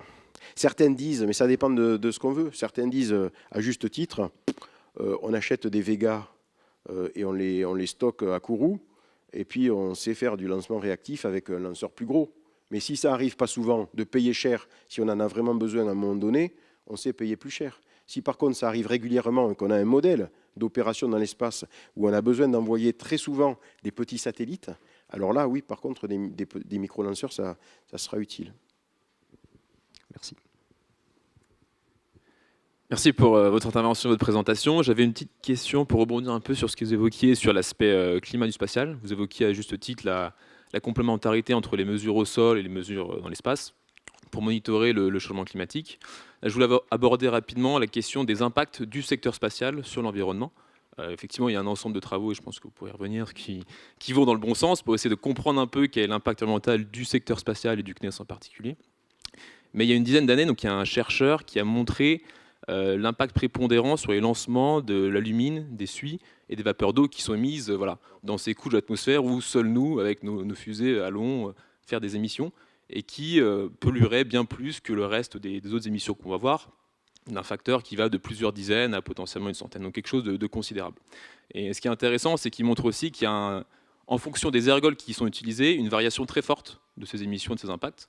Donc, pour moi, j'ai tendance à dire un peu naïvement que ça peut être un moyen de montrer que potentiellement les méga-constellations comme SpaceX, comme les constellations chinoises, dans leur démesure, ne respectent pas forcément nos engagements climatiques. Et donc nous, Européens, en étant plus raisonnables, du coup, on montre la bonne voie. Et il y a aussi un enjeu du coup d'orientation de notre industrie, qui est assez prépondérant. Et pour autant, malgré ces deux points, il y a très peu de recherche qui est faite actuellement en France, en Europe et même dans le monde. Le CNES a commencé une thèse très récemment. Donc pourquoi cette absence de recherche sur ces émissions d'atmosphère qui pourtant sont critiques? Alors Alors d'abord, on est effectivement très respectueux de l'impact de l'activité spatiale sur l'environnement, parce que comme on met en avant un de nos 4 piliers stratégiques, je ne vous en ai pas parlé du CNES, mais c'est quand même ce rôle du spatial pour l'environnement. Donc il y a le rôle positif de ce qu'on fait avec les satellites depuis l'espace pour observer la Terre, comme je l'ai dit, le réchauffement climatique, mais il y a aussi, comme tu dis, l'impact de l'activité elle-même sur l'environnement. Donc ça, on le regarde avec beaucoup d'attention, et d'ailleurs on a été mandaté il y a quelques mois ou un peu plus d'1 an par notre ministre de tutelle pour gérer la feuille de route de décarbonation de la filière, donc pour travailler avec les industriels, pour travailler sur notre activité et regarder comment on peut décarboner au maximum cette activité. Alors, les ergols verts, on y travaille, on a des développements pour modifier les ergols. Les ergols, l'hydrazine notamment, c'est extrêmement toxique, hein, donc on travaille sur ces sujets-là. On travaille pour décarboner aussi au niveau de la fabrication, donc on a de l'éco-conception et des études de cycle de vie pour éco-concevoir aujourd'hui les satellites et les lanceurs. Vis-à-vis des retombées de débris, on a des concepts de satellites et des designs de satellites qui permettent de brûler complètement quand ça rentre dans l'atmosphère. Donc ça, pour pas qu'il y ait de débris au sol, donc ça, on y travaille aussi. Le bilan carbone des lancements, en tout cas pour ce qu'on lance nous, c'est extrêmement faible quand même. On y travaille, mais c'est extrêmement faible. Il faut savoir que le lancement sur une année, je ne parle pas de l'année dernière où on n'a pas lancé grand-chose en France, mais le bilan carbone des lancements sur une année, c'est quelques secondes de vol de la flotte aérienne du pays considéré. Donc c'est vraiment peanuts par rapport à d'autres activités. Ce n'est pas pour ça qu'il ne faut pas s'en occuper. Donc on travaille aussi sur ces sujets-là et sur les ergols, etc. Et puis, il y a ce sujet, pourquoi on ne s'en est pas occupé plus tôt? Simplement qu'on n'a pas vu le problème ou qu'on ne l'a pas considéré. On a ce sujet, effectivement, de suie, d'alumine dans la haute atmosphère. Alors, pour 2 raisons, soit lors des lancements, soit lors des rentrées dont je parlais, des satellites en orbite basse qui rentrent et qui se consument dans l'atmosphère, et ils se consument entre 80 et 50 km. Et donc, dans les très hautes altitudes, on a effectivement des débris qui brûlent et qui donc génèrent des suies, etc. Donc, on étudie ce problème. Par rapport à ce que tu as dit sur le chercheur en question qui a mis en avant ça, on ne partage pas aujourd'hui, à ce stade, le constat, c'est de dire que c'est un facteur très important de pollution. On pense au contraire que c'est minime et relativement négligeable. Mais ça, c'est la science qui le dira. Et donc, effectivement, pour répondre à cette question, on a lancé des thèses. On a 2 thèses aujourd'hui en cours sur le sujet et on étudie ça scientifiquement pour savoir quel est l'impact. Et s'il y a un impact effectif, il faudra savoir le traiter. Donc on est très respectueux de tous ces sujets-là. Et sur la partie haute atmosphère, on y travaille parce que pour l'instant, on ne sait pas vraiment répondre à la question. D'accord, merci pour ça. Juste sur les lanceurs, une autre petite question en lien avec l'actualité. On a le rapport Draghi qui a été remis très récemment, qui parle de compétitivité européenne, notamment de remise en cause, du moins c'est ce qu'il supporte, du retour géographique. Qu'est-ce que vous pensez de cette remise en cause? Est-ce que c'est souhaitable? Est-ce que au niveau français, au niveau européen, j'entends? Alors, oui, c'est une question importante d'aujourd'hui. Alors, pour ceux qui ne savent pas, je ne sais pas, l'ESA, l'Agence spatiale européenne, travaille avec un principe de retour géographique, c'est-à-dire que l'ESA, c'est un club de pays qui font l'ESA. Chaque pays cotise à l'ESA, et si on cotise 1 euro à l'ESA, par exemple la France met 1 euro à l'ESA, elle veut que cet euro, il revienne sous forme d'activité en France. Donc on met de l'argent à l'ESA, mais on veut que ça revienne à la France. Et puis les Allemands font pareil, les Italiens font pareil, etc. Donc c'est à ce principe-là qui est fondateur pour l'ESA, qui est structurant pour l'ESA, qui est le retour géographique. Donc chaque pays récupère dans son pays l'argent qu'il met à l'ESA sous forme d'activité coordonnée par l'ESA, mais ça revient dans son pays. L'Union européenne, qui s'est dotée d'une compétence spatiale depuis le traité de Lisbonne et qui font des grands projets spatiaux pour l'Europe, Copernicus, Galileo, Iris-Carré, on en a parlé tout à l'heure, et qui a un budget qui est en forte croissance, n'a pas cette règle-là. Donc eux, ils font des appels d'offres, et puis le meilleur gagne quelque part. Donc c'est un modèle complètement différent. Alors, le retour géographique, moi je pense que ça a été un outil extrêmement puissant pour construire l'Europe spatiale. Et d'ailleurs, le spatial a été mis en avant comme étant un des modèles de la construction européenne. Et c'est vrai. L'Agence spatiale européenne, au début, il n'y avait rien qui existait en Europe. Et puis, elle a fédéré un certain nombre de pays. Et puis, elle leur a dit, on va tous travailler ensemble. Et ces pays ont trouvé un intérêt à croître dans le spatial et donc à mettre de l'argent sur la table, à condition que cet argent, on leur a proposé que cet argent revienne chez eux. C'était un outil très utile et ça a permis de construire l'Europe spatiale. Mais une fois de plus, c'était à un moment, à un temps, j'ai envie de dire, où il y avait peu d'acteurs, très peu d'acteurs en Europe qui faisaient du spatial. Et donc l'idée, c'était d'en bâtir, d'en construire des nouveaux, parce que ça n'existait pas. Et donc voilà, si un pays comme l'Italie mettait 100 millions à l'ESA et voulait 100 millions chez lui, il y avait plein d'idées pour construire de l'activité en Italie qui n'existait pas ailleurs. Aujourd'hui, on est dans un modèle complètement différent, où il y a des acteurs partout qui se développent, qui veulent faire du spatial et qui ont la capacité de faire du spatial dans tous les pays.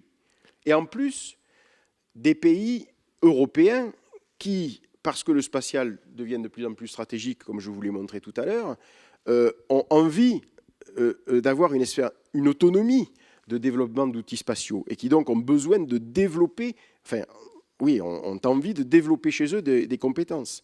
Et donc, du coup, le retour géographique peut être utilisé comme un outil pour ces pays-là, pour développer des compétences, même si elles existent quelque part ailleurs. Et là, c'est une machine à dupliquer des compétences qui est très défavorable, pour le coup, à un développement européen, d'une Europe qui serait compétitrice des États-Unis, de la Chine, de l'Inde, dont je parlais, ou du Japon, dont je parlais tout à l'heure. Parce que si on duplique tous les efforts dans chacun des pays, ça ne sert pas à grand-chose. Donc on voit que du fait de l'évolution de l'écosystème et du fait qu'on a maintenant des acteurs un peu partout et cette volonté des pays européens, on peut le regretter, de se doter eux-mêmes de capacités, ce mécanisme de retour géographique, il devient un mécanisme quelque part de non-compétitivité de l'Europe. Et ça, c'est extrêmement gênant. Donc oui, par rapport à ce qu'il dit dans le rapport Draghi, j'ai envie de dire, oui, il faut savoir travailler différemment. Mais ce n'est pas un discours contre l'ESA. L'ESA a développé des compétences techniques dans le spatial extrêmement fortes. Et donc, il faut savoir l'utiliser pour l'Europe. Mais nous, on serait plus pour un modèle où c'est l'Union européenne qui développe les grands programmes avec ses règles d'approvisionnement et qui s'appuie sur l'ESA au niveau technique pour développer ces programmes. Alors qu'aujourd'hui, on a un budget européen qui est moitié à l'ESA, moitié à l'Union européenne, avec deux règles différentes, et plus les États membres qui ont aussi leur budget pour développer leur propre capacité. Donc on a une duplication de moyens qui n'est pas très efficace dans le monde dans lequel on vit et où la compétition internationale devient de plus en plus forte.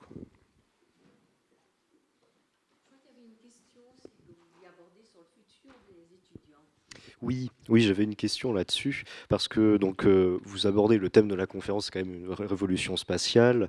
Vous avez parlé au tout début de différentes avancées technologiques comme la miniaturisation ou la révolution numérique qui ont apporté beaucoup au spatial. Donc il y a une certaine plus-value dans de nombreux domaines, il y a beaucoup de choses, beaucoup de sujets qui sont ouverts maintenant. Et moi, ce que je me demandais par rapport à ce que vous avez évoqué, c'est quelles sont les compétences, les nouvelles compétences et nouvelles qualités chez les étudiants qui vont vouloir rejoindre le secteur spatial, que ce soit l'industrie ou autre chose. Quelles nouvelles compétences seront attendues de leur part pour intégrer ces nouveaux projets ? Le premier truc qui me vient à l'idée, c'est quand même le traitement des données. Donc tout ce qui est traitement des données en masse, je l'ai dit tout à l'heure, l'intelligence artificielle, tous ces sujets-là deviennent de plus en plus cruciaux pour le domaine spatial. Les satellites, c'est quand même un morceau des capteurs de l'industrie du numérique. Parce que c'est des capteurs qui récupèrent plein de données. C'est des tuyaux qui transportent plein de données pour les satellites de télécommunications. Donc les satellites, c'est un élément de l'économie numérique. Et il y a quelques années, le segment sol d'un système spatial, ça pesait très peu.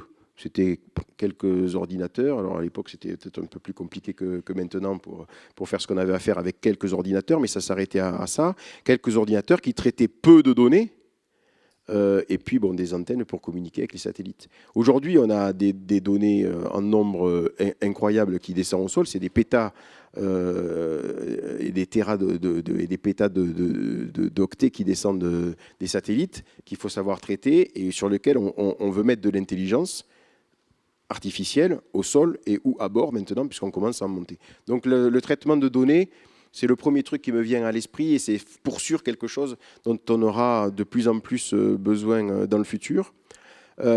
Après, j'ai envie de dire les sciences humaines et sociales, curieusement, parce que le spatial, ce n'est pas qu'une affaire d'ingénieurs.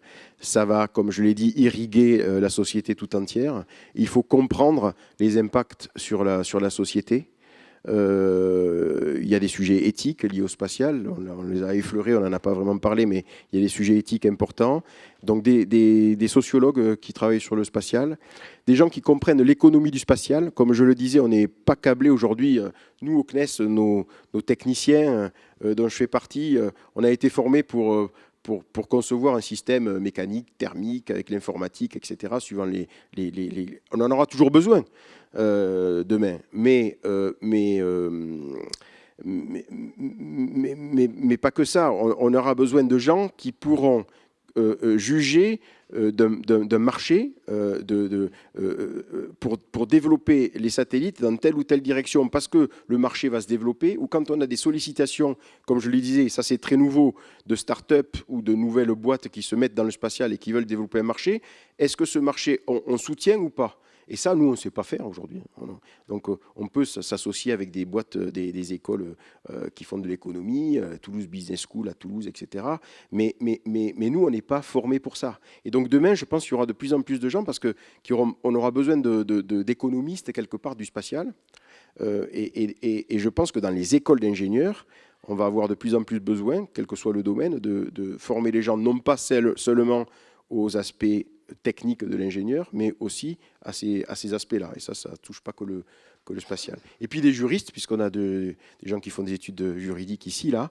Le droit du spatial, ça va être un élément crucial de demain, comme je l'ai dit, pour protéger les orbites, pour protéger l'activité spatiale elle-même. Parce qu'une des particularités du spatial par rapport à l'aéronautique, par exemple, c'est que vous avez une compagnie aérienne qui fait n'importe quoi, vous lui interdisez votre espace aérien, et puis quelque part, elle fait ce qu'elle veut ailleurs, et ça ne vous gêne plus. Si vous avez un opérateur spatial qui fait n'importe quoi, de toute façon, une fois qu'il est autorisé à partir d'un pays quelconque, il passe sur la France, et donc il gêne vos orbites et il gêne votre activité. Donc c'est très différent, c'est-à-dire qu'il faut vraiment qu'on ait des régulations au niveau mondial, pour que ça soit efficace. Alors on a une petite chance par rapport à ça, c'est la contraposée, c'est-à-dire que quelqu'un qui va lancer un satellite ou une constellation qui fait n'importe quoi, ça va gêner son propre pays aussi. C'est-à-dire qu'on se gêne soi-même quand on fait n'importe quoi dans l'espace. Donc on peut penser que les pays, finalement, à part des irresponsables, seront assez pour avoir une régulation au niveau mondial. Mais c'est le plus compliqué à obtenir, ça. Il n'y a pas beaucoup de cas, si ce n'est zéro, pour lequel on a une loi mondiale qui est applicable à tous et que tout le monde respecte. Donc on a un enjeu très fort au niveau juridique. Et par rapport à ta première question, là où tu disais comment on fait au niveau international, on travaille beaucoup aujourd'hui à Bruxelles, au niveau européen. Je pense que j'étais il n'y a pas très longtemps à Vienne, à l'ONU. On a de plus en plus à travailler dans un cadre onusien sur ces sujets-là pour travailler sur des règlements au niveau mondial et pas simplement au niveau français ou européen. Et il y a des groupes qui se mettent en place à l'ONU, il y a le COPIOS qui existe, il y a UNOSA qui existe au niveau onusien, et je pense que ça va prendre de plus en plus d'importance. Donc on a aussi besoin de juristes demain dans le spatial.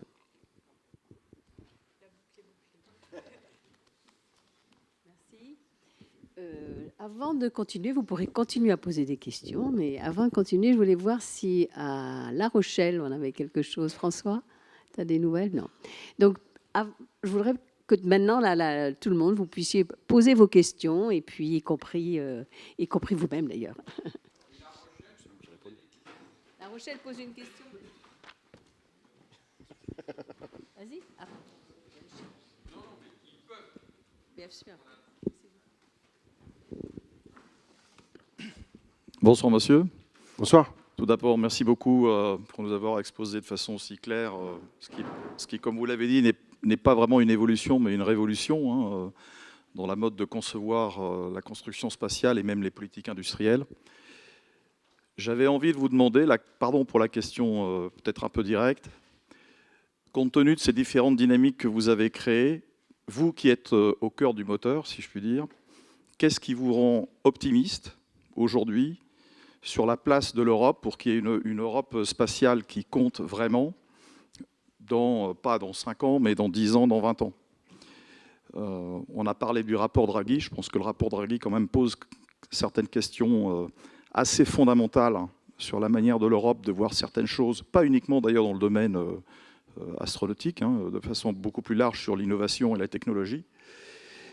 Et donc, qu'est-ce qui vous rend optimiste et où, puisque vous l'avez très rapidement mentionné, les ressources n'étant pas illimitées dans notre continent, est-ce que ça veut dire que l'Europe doit choisir des pôles d'excellence en particulier et pas, comme vous dites, courir tous les vecteurs à la fois? Parce que c'est irréaliste.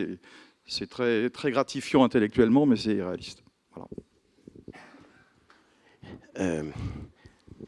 Alors, qu'est-ce qui me rend optimiste? C'est quand même la prise de conscience, parce que j'ai pu le tourner dans mon discours un peu négativement, mais cette prise de conscience que le spatial est un outil structurant et dimensionnant pour nos sociétés de demain, la prise de conscience des politiques au niveau national, au niveau européen, au niveau de la Commission européenne, avec pas que les montants financiers, mais vraiment des enjeux qui sont pris en compte pour le citoyen, avec ce qui a été fait sur les grands programmes Copernicus. Par exemple, c'est le premier programme mondial d'observation de la Terre fait par la Commission européenne pour l'Europe, pour le citoyen européen, mais pour le monde, parce que le monde entier utilise ces données-là. Et le fait que le spatial, finalement, on peut tous l'utiliser à des fins positives pour le citoyen du monde, mais on peut tous le foutre en l'air quelque part pour de mauvaises raisons. Après, soit on a confiance en l'homme, soit on n'a pas confiance en l'homme. Et moi, j'ai envie de dire, il faut avoir confiance dans le futur et dans cette prise de conscience. Moi, je vis, comme vous disiez, au cœur du moteur, là, mais j'y suis depuis 40 ans bientôt. Et on a vécu un développement extraordinaire avec des enjeux de plus en plus prégnants, avec des choses de plus en plus extraordinaires qu'on sait faire depuis l'espace. Donc oui, j'ai envie d'être positif pour le futur, parce que je crois en l'homme et je crois au progrès. Après, il y a des risques et il faut en être conscient, c'est ce que je vous ai expliqué, et il faut savoir se protéger de ça et travailler ensemble pour un spatial positif pour demain. Mais moi, je suis optimiste parce que, comme je le disais, comme un peu les orbites, si on le fait mal, on le fait mal pour tout le monde et pour soi-même en premier. Si on maîtrise mal une activité spatiale, ça se retourne d'abord contre soi. Donc ça, c'est quand même plutôt positif, parce qu'il n'y a pas quelqu'un qui va décider de faire du mal aux autres et uniquement aux autres. Ça va faire du mal aussi à soi-même. J'entends la régulation, protection des orbites, etc. Donc ça, c'est quand même positif sur le fait que cette prise de conscience, elle puisse être mondialisée. Et le spatial, comme je l'ai dit tout à l'heure, a été un des bons exemples, un exemple de construction européenne.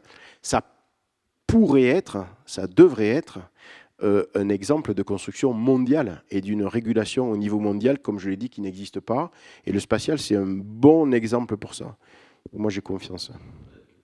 N'y voyez aucune marque de cynisme de ma part, mais je ne suis pas spontanément convaincu par le fait que les grands groupes privés internationaux soient totalement pénétrés et conduits par... Vous m'entendez pas? Oui, oui. Bon. Il ne faut pas être spontanément convaincu et pas inquiet par rapport à ça. Mais il faut savoir se protéger et réguler l'activité. Je suis d'accord avec vous sur le fait que tout le monde n'a pas ce moteur-là en tête et veut travailler uniquement dans cette direction. Il faut savoir l'orienter. Voilà. Mais ce que je voulais, ce sur quoi je voulais avoir votre sentiment, puisque il y a l'approche scientifique, l'approche bien-être pour la société, d'une manière générale. Mais malheureusement, à la fin des fins, il y a aussi quand même une question de budget d'investissement. C'est ce que M. Draghi a voulu souligner, d'ailleurs, je pense, il y a 3 semaines, quand il a sorti son rapport. Donc, est-ce que vous pensez, est-ce que vous sentez, puisque je comprends que vous avez aussi des échanges avec les autorités spatiales européennes, qu'il y a au niveau de la maison Europe une vraie volonté d'exister aussi en comparaison en matière de budget d'investissement dans les technologies, dans l'innovation, etc., qui sont aussi critiques pour l'industrie aéronautique et astronautique, voilà, spatiale. Oui, la réponse est oui. Après, est-ce que ça sera suffisant? Là aussi, il faut être vigilant par rapport à ça. Mais les budgets européens sont en forte croissance au niveau des agences nationales, pour le CNES en l'occurrence, au niveau de l'Europe et de l'ESA. Les dernières conférences ministérielles de l'ESA ont vu leur budget chaque fois croître. Et au niveau de la Commission européenne, avec les cadres financiers, les MFF, le prochain c'est MFF 28, et chaque fois, les budgets sont en forte croissance. Donc oui, il y a cette volonté. Est-ce qu'une fois de plus, en relatif par rapport à ce qui se fait à droite ou à gauche, c'est suffisant? Est-ce que c'est juste une course, ou est-ce qu'on peut travailler sur certains sujets au moins dans une logique de coopération et pas simplement de course pour en mettre plus que le voisin? Voilà, c'est aussi des sujets politiques et liés à l'homme. C'est des sujets de société, ça, hein, c'est pas uniquement le spatial. Le spatial est un exemple, mais c'est des sujets sur tout un tas de domaines. Bonjour. Alors, je voudrais vous donner une question qui vient d'un ingénieur ça fait 3 ans que je travaille désormais dans l'industrie. Et j'ai le sentiment qu'on est un peu, de temps en temps, amené à réinventer la roue sur beaucoup de programmes industriels. Moi, je travaille dans l'aéronautique, mais je vais être amené à travailler sur des projets qui sont, par exemple, en coopération sur des sujets de défense avec nos voisins. Mais finalement, est-ce qu'il n'y a pas quelque part aussi des économies d'échelle en essayant de partager les savoirs, peut-être en coopération nationale déjà dans un premier temps, en fédérant une sorte de club France des connaissances techniques sur des sujets comme par exemple l'intégration, la validation des systèmes complexes et la vérification, chose qui finalement existe partout sur le spatial, dans les satellites qui sont de plus en plus autonomes, sur l'aviation, le nucléaire. J'ai l'impression, moi, après, j'ai un peu de regret finalement après 3 ans de voir qu'on discute très peu, et on finit par chacun perdre à réinventer à chaque fois dans nos sociétés, dans nos entreprises, là où on pourrait jouer collectivement à l'échelle française pour garder notre compétitivité et préserver nos budgets, et ensuite à l'échelle européenne pour des projets qui nécessitent une coopération et un partage des capacités.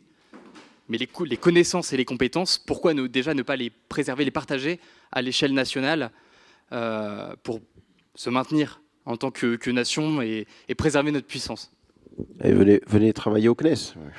Il faut pousser. Sur le spatial, par ailleurs, c'est vrai que le spatial est pionnière dans le partage de ses connaissances avec des processus de standardisation qui sont rendus en libre accès et qui sont vraiment d'une grande richesse et qu'on offre aussi d'une certaine façon à nos futurs concurrents de demain.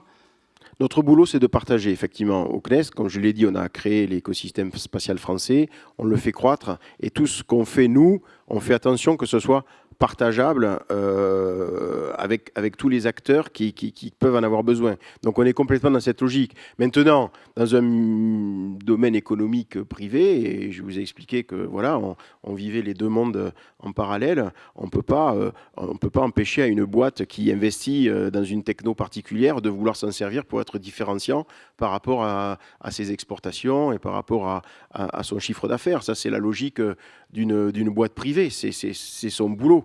Mais cet esprit de partage, je peux vous dire qu'on le pratique au CNES tous les jours, et c'est dans notre ADN. Et dans le spatial, effectivement, et en France, en Europe, on partage beaucoup. Le milieu scientifique et les missions scientifiques, on en a peu parlé ce soir, qui sont quand même extraordinaires, où l'Europe est en tête de ce qui se fait en sciences de l'univers au niveau mondial.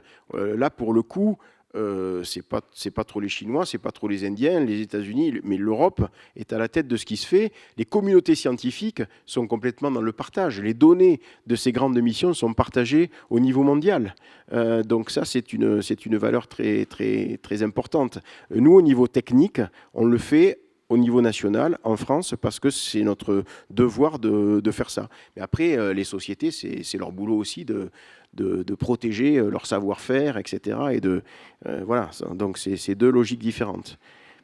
Donc si vous n'arrivez pas à pousser assez dans votre société pour ça, venez nous voir au CNES, on travaillera dessus. Bonsoir, merci pour ce temps d'échange. Je voulais savoir, pensez-vous que l'encombrement spatial des débris de satellites peut freiner cet essor du spatial et du marché des satellites? Merci. Oui. Alors moi, je ne veux pas faire peur avec les débris spatiaux. C'est assez facile de faire peur avec les débris spatiaux. Vous avez tous vu des images sur le net ou ailleurs d'une Terre qui est entourée d'une décharge qui tourne en orbite.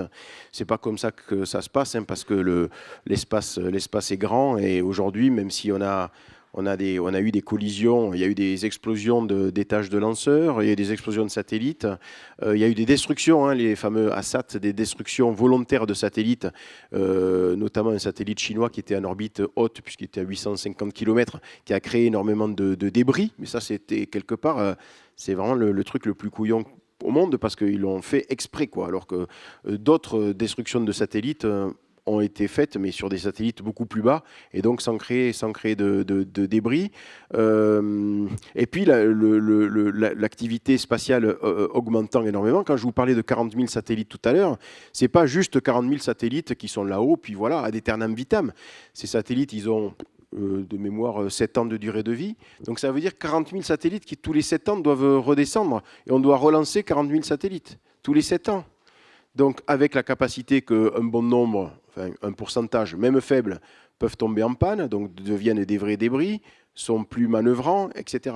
Donc, il faut être conscient de ce danger pour y travailler, et on y travaille de façon très sérieuse. Le premier objectif, c'est de limiter le nombre de débris. On parle beaucoup, alors ça plaît beaucoup aux ingénieurs, l'active débris removal, c'est-à-dire lancer des missions spatiales pour aller attraper des débris. On a plein de concepts qui existent. On en aura sans doute besoin pour quelques débris, mais c'est une fausse bonne idée de mettre ça en priorité zéro. Parce que, vous donnez l'impression que comme vous savez enlever les débris, on peut en faire autant qu'on veut, on saura les enlever. Ou même, s'il y en a, c'est un business pour les enlever, donc c'est pas plus mal qu'il y en ait. Donc vous avez un système qui est assez biaisé. Donc la première priorité vraiment au niveau 0,0, c'est d'éviter le nombre de débris. Et pour ça, on a des règles, des guidelines, des propositions qui sont partagées entre tous les pays. On a une association internationale qui s'appelle Interagency Debris Committee qui discute depuis plus de 20 ans sur ces sujets-là, qui ont émis des règles donc de désorbiter les satellites à moins de 25 ans pour ceux qui sont en orbite basse, de les réorbiter pour ceux qui sont en géostationnaire, de les passiver en fin de vie. On vide tout ce qui est sous pression, on passive les batteries, etc., pour pas qu'il y ait d'explosion. Donc ça, c'est la priorité zéro. Donc, est-ce que ça peut limiter un jour l'activité spatiale? Oui, il faut dire oui, il faut répondre oui à cette question, parce que c'est la réalité et qu'il faut être prudent par rapport à ça. Est-ce que c'est un danger imminent et catastrophique? Non, si on sait bien le gérer, c'est pas le cas. On manœuvrait nos satellites. Vous savez, on sait faire pour les satellites manœuvrants des évitements de débris, donc qui sont suivis depuis le sol. On les manœuvrait une fois tous les 2 ans il y a quelques années. Maintenant, on les manœuvre une fois tous les ans. Ça a doublé, mais ça reste qu'une manœuvre tous les ans. Donc on ne fait pas du gymkhana entre des débris quand on est en orbite, quoi. Donc il y a encore de l'eau sous la quille, mais c'est un sujet sur lequel il faut être prudent, notamment avec l'augmentation de l'activité spatiale. Bonsoir. Vous avez évoqué le fait que les systèmes spatiaux soient des systèmes, des infrastructures numériques. Et corollairement à cela, les systèmes spatiaux sont soumis à des cybermenaces qui sont toujours plus nombreuses, qui évoluent, toujours plus sophistiquées, toujours plus inscrites dans notre actualité géopolitique. Donc ma question est la suivante. Comment la France travaille pour assurer cette cybersécurité des systèmes spatiaux? Et quelle voix porte la France au sein des forums internationaux et européens à propos de ces cybermenaces constantes? On y travaille comme on travaille sur les autres technologies et du numérique. C'est un sujet qui est concomitant avec la montée en puissance du numérique. Donc le problème cyber, c'est un vrai problème. Et alors on le traite et on l'a traité un peu facilement dans le spatial en rendant les choses relativement étanches. C'est-à-dire que on sait concevoir un système spatial avec un centre de contrôle typiquement, ou même un centre de mission qui traite les données et qui est très étanche avec, entre ce qui traite lui et puis le satellite. Le problème, c'est que, comme je l'ai dit tout à l'heure, pour intercorréler les données, pour travailler avec des traitements de données en masse, etc., on a des systèmes de plus en plus ouverts. On a aujourd'hui des centres de contrôle qui sont sur le cloud, etc. Donc là, évidemment, ça devient problématique. Pour des systèmes très militaire, on sait se protéger par l'étanchéité des activités. On n'a pas besoin d'envoyer ces données sur le net ou d'être dans des clouds, etc., pour faire du satellite et des activités spatiales qu'on veut très, très, très protégées. Donc ça, on sait le faire par ce biais-là. Mais pour tout un tas d'autres activités, oui, on travaille très fort sur le cyber. Mais ça, c'est pour le coup un sujet numérique comme un autre. Donc ça touche le spatial fortement. Ça, c'est vrai.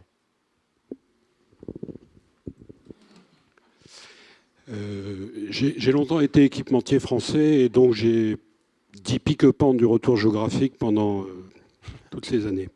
Aujourd'hui, j'ai une approche un petit peu plus prudente et mesurée. Dans le rapport Draghi, ce qui m'a étonné, c'est que dans un rapport commission, on fasse une recommandation qui concerne une organisation internationale qui n'est pas l'Union européenne. Et puis on a d'autres signes d'une certaine volonté de l'Union européenne de prendre le pas sur l'Agence spatiale européenne. J'ai du mal à imaginer que deux organisations internationales établies par des traités différents, avec des géographies différentes, puissent se fondre en une seule. Est-ce que le pragmatisme ne serait pas d'apprendre à user des deux outils plutôt que de laisser cette tendance du moment à une reprise du contrôle de l'ESA par l'Union européenne?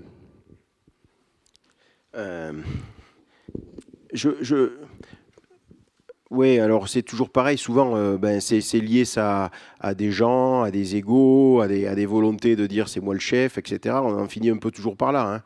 Je ne crois pas que l'Union européenne ait volonté de prendre le contrôle de l'ESA. L'ESA, comme vous l'avez dit, ça a une existence séparée. Ça n'a pas de tutelle proprement dite. C'est pour ça que ce n'est pas une agence comme le CNES ou comme l'USPA, l'agence de l'Union européenne, qui dépend d'un ministère ou de la Commission. C'est un club de pays. Donc tant que les pays voudront adhérer à ce club et y participer, l'agence et suivre ses règles, l'agence survivra. Et il y a zéro souci avec ça.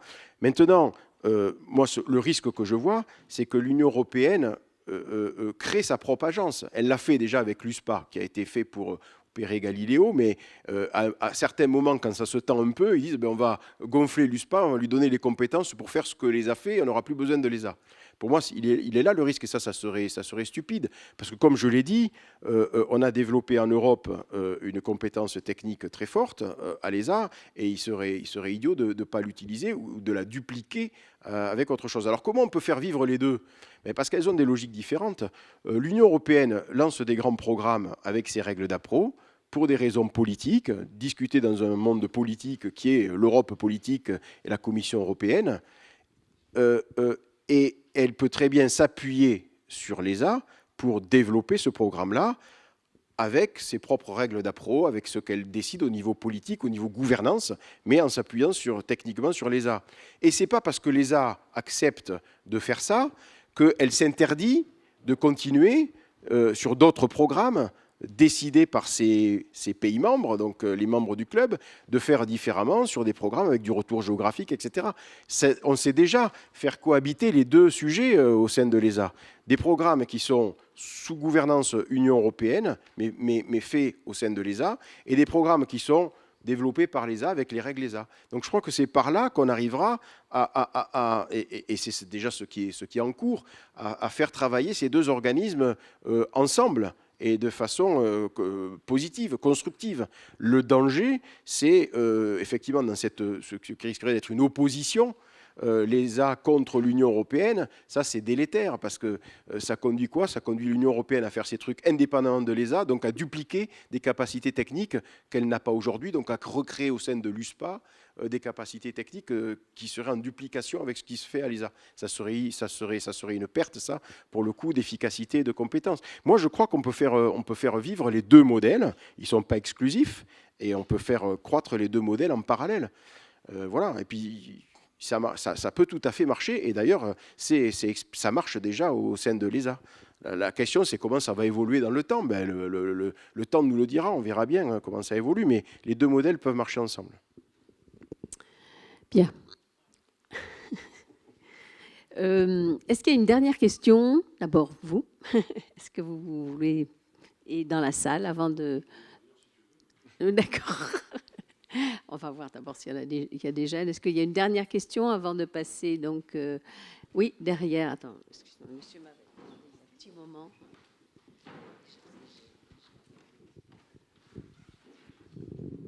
Merci. Pour en revenir aux data, on dit quand même que les États sont de plus en plus dépendants des GAFA. Est-ce que vous partagez cet avis?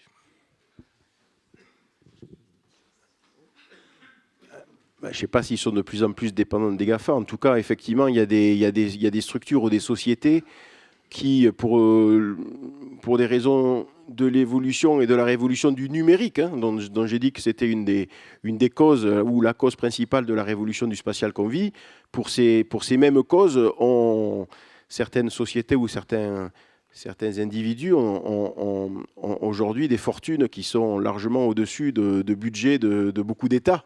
Et ça pose évidemment un problème que ces gens-là, ils pèsent autant ou plus que certains États, alors que ce n'est pas des États au sens politique du terme. Donc ça, oui, je pense que c'est une évolution, là aussi, de nos sociétés qui peut être dangereuse, parce qu'un individu, il peut être amené à faire tout et n'importe quoi. Un pays aussi, mais on peut penser que c'est un peu plus régulé, ou ça peut être un peu plus régulé au niveau d'un pays qu'au niveau d'un seul individu. Donc je pense pas que les États soient à la cheville des GAFA, mais en tout cas, il y a des sociétés qui ont des pouvoirs aujourd'hui qui sont faramineux et qui ça peut poser problème. Bien, merci beaucoup. Merci, non, voilà, merci Lionel, mais non, nous avons une autre dernière question.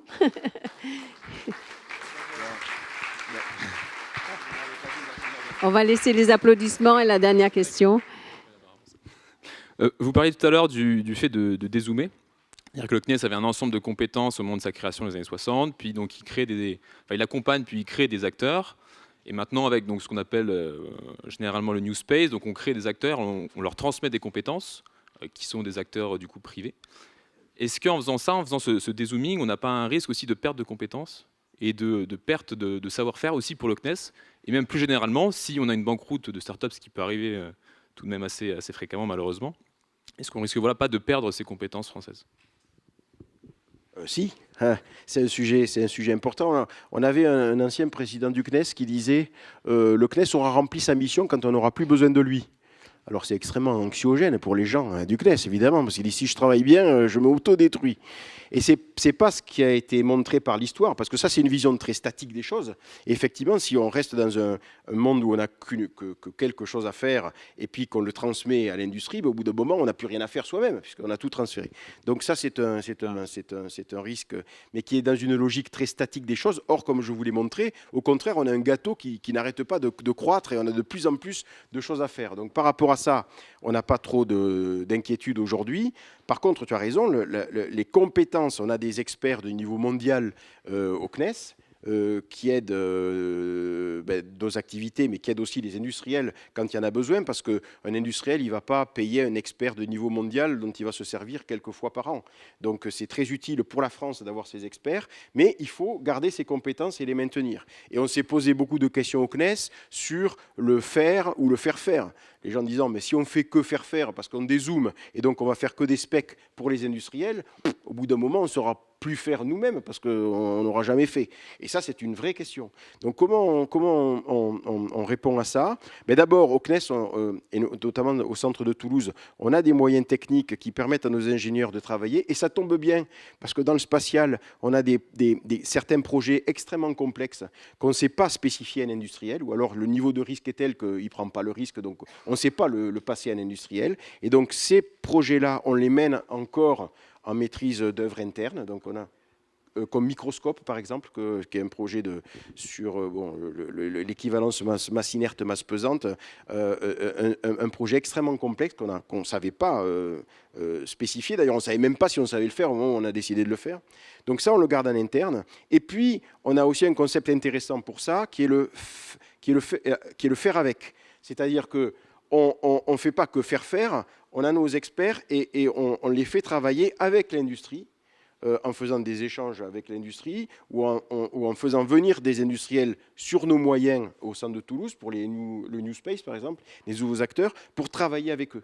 Et donc avec ce faire avec, ou se faire toujours en maîtrise d'œuvre interne parce qu'on continue à faire certains projets très particuliers, pas pour être en concurrence avec l'industrie, mais parce qu'on ne sait pas les passer à l'industrie, cela, eh bien, on maintient nos compétences. Mais c'est vrai que c'est un vrai sujet. Alors, ce n'est pas simplement maintenir nos compétences, hein, c'est plus compliqué que ça, parce qu'il y a des compétences qu'il faut savoir maintenir, effectivement, mais il y en a qu'il faut savoir, dont il faut savoir se démettre, parce qu'au bout d'un moment, il n'y en a plus besoin, et si c'est bien maîtrisé par l'extérieur, on a peut-être besoin de une ou deux personnes qui vont continuer à savoir ce qui se passe à l'extérieur, mais qui ne vont pas eux-mêmes être compétents dans le sujet.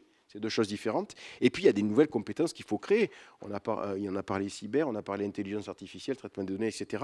Ça, on n'avait personne au CNES il y a quelques années, très peu pour gérer ça. Et maintenant, il nous en faut plus. Donc, il y a des compétences qu'il faut créer. Donc, toute cette évolution des compétences, ça, c'est un sujet qui est extrêmement passionnant, difficile, et qui anime le CNES depuis son début. Parce que, comme je vous disais, au début, on avait tout in-house. Il y avait des gens qui câblaient des composants sur les cartes au CNES, parce que ça n'existait pas au niveau spatial. Personne ne savait le faire. Et puis petit à petit, on a transféré ça à l'industrie et aujourd'hui, donc on a fait évoluer nos compétences en permanence et il faut continuer à faire évoluer ces compétences en restant en valeur ajoutée, parce que ça, c'est notre raison d'être, c'est de rester à valeur ajoutée par rapport à l'écosystème spatial français. Et ça, c'est passionnant et voilà, on a du boulot, mais c'est très intéressant et on y arrive, voilà, pour l'instant. Je crois que c'est une belle conclusion sur le CNES. Hein.